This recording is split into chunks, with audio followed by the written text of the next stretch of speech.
paghihiya ni Daniel Padilla sa dating nobya na si Catherine Bernardo. Usap-usapan ngayon sa ilang mga social media platforms ang mga naglabasang mga video kung saan makikita ang mga hindi magandang pagtrato ni Daniel Padilla kay Catherine Bernardo noong magkarelasyon pa silang dalawa.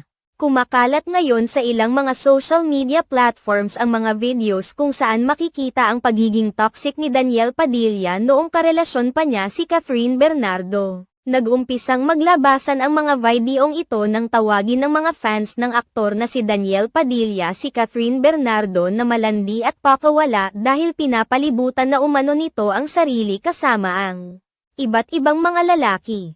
Ipinunto pa ng isang basher ni Catherine Bernardo na hindi nakakaganda ang ginagawa ng aktres na pagpapalibot sa kanyang sarili ng mga lalaki matapos ang breakup nila ni Daniel Padilla. Matatandaan na noong nakaraang March 26,